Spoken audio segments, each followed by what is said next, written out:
Assalamualaikum warahmatullahi wabarakatuh. Sampurasun, mugia rahayu, sagung dumadi. Apa kabar saudara-saudaraku, para siswa sekalian? Teriring doa, mudah-mudahan selalu sehat walafiat dan selalu dilimpahkan rezekinya, dan yang paling utama adalah selalu terhindar dari virus COVID-19.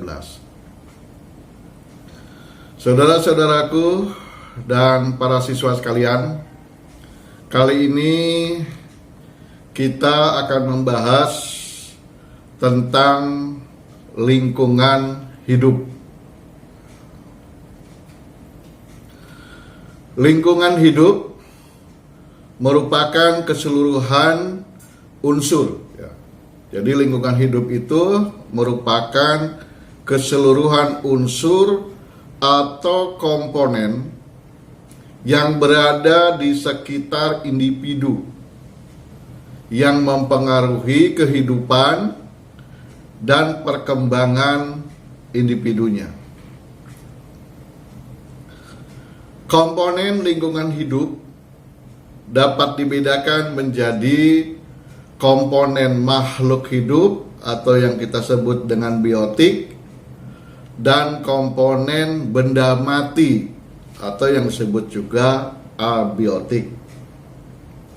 Contohnya, komponen abiotik adalah manusia, hewan, dan tumbuhan. Sedangkan komponen abiotik adalah udara, tanah, dan air. Komponen biotik dan abiotik itu membentuk suatu kesatuan atau tatanan yang disebut dengan ekosistem. Secara umum, lingkungan itu dibedakan menjadi dua. Yang pertama, lingkungan biotik, yaitu semua makhluk hidup yang menempati bumi dan terdiri atas tumbuhan, hewan, serta manusia. Dan menurut fungsinya, unsur lingkungan biotik itu dibedakan menjadi 3. Ada produsen, di mana produsen itu adalah organisme yang dapat menghasilkan makanan sendiri. Dan produsen juga disebut organisme autotrofik. Kemudian ada juga yang disebut dengan konsumen, yakni organisme yang hanya memanfaatkan hasil yang disediakan oleh organisme lain, dan ini disebut sebagai organisme heterotrofik. Kemudian ada juga pengurai, yakni organisme yang berperan menguraikan sisa-sisa makhluk hidup yang telah mati. Misalnya bakteri dan jamur. Unsur-unsur biotik dapat digolongkan berdasarkan satuan pembentuk ekosistem. Ada yang disebut individu, yaitu makhluk tunggal. Ada juga populasi, yaitu sekelompok individu, sekelompok individu sejenis yang menempati suatu daerah tertentu. Dan ada juga yang disebut komunitas, yakni sekumpulan makhluk hidup yang hidup bersama-sama di suatu wilayah tertentu. Kemudian yang kedua, lingkungan abiotik. Tadi yang pertama adalah biotik, sekarang yang kedua adalah lingkungan abiotik. Lingkungan abiotik merupakan berbagai benda mati dan unsur alam yang berpengaruh terhadap kehidupan makhluk hidup. Antara lain udara, tanah, dan sinar matahari.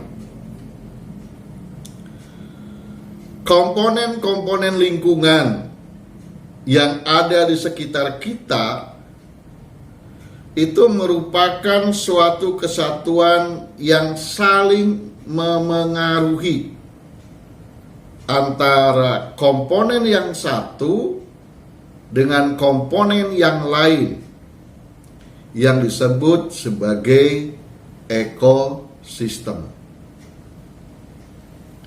Saudara-saudaraku dan para siswa sekalian, ilmu yang mempelajari interaksi antara komponen biotik dan komponen abiotik di dalam ekosistem itu disebut ekologi. Tumbuhan hijau memperoleh energi dari matahari dan kemudian beralih pada binatang dan manusia.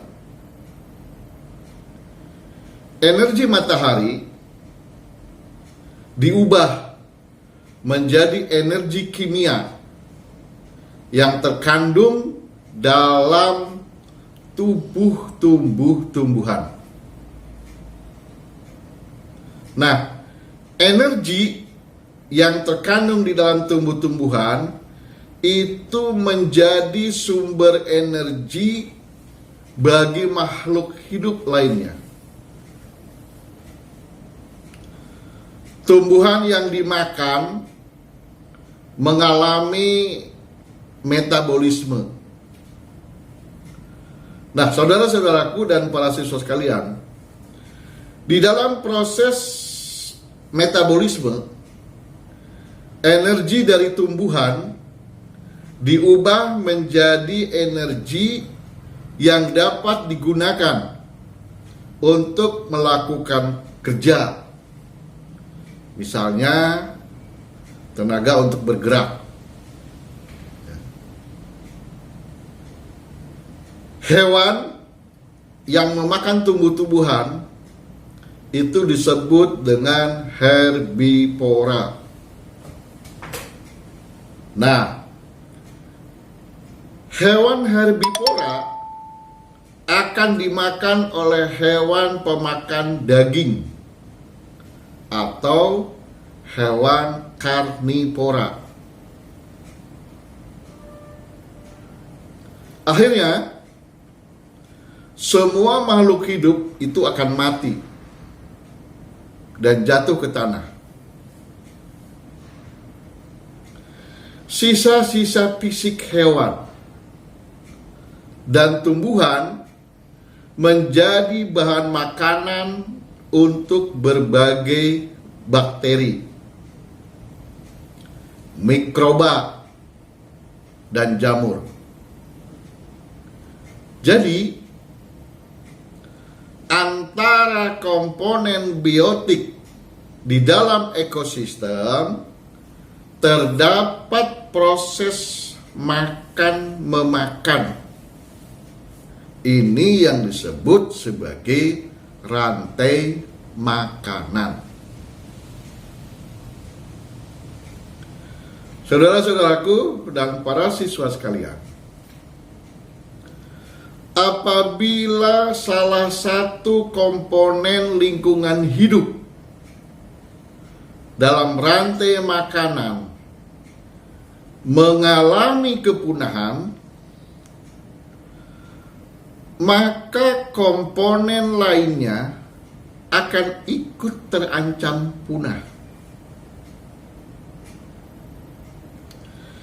Jika jumlah tumbuhan berkurang,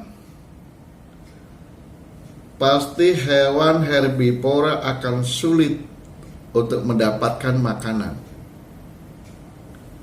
Dan jumlahnya pun pasti akan berkurang. Saudara-saudaraku dan para siswa sekalian, kesimpulannya, pertama, suatu lingkungan memiliki keteraturan alamiah. Yang kedua, suatu lingkungan mempunyai daya dukung lingkungan selama keadaannya masih berimbang.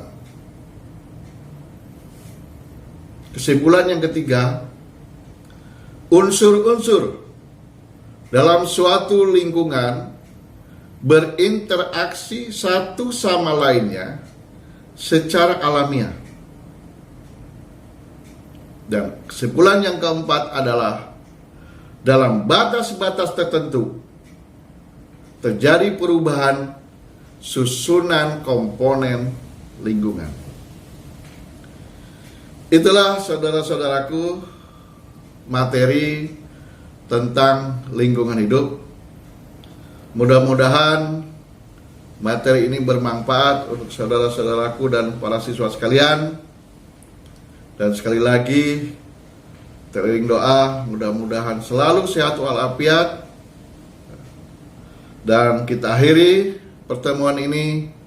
Wassalamualaikum warahmatullahi wabarakatuh.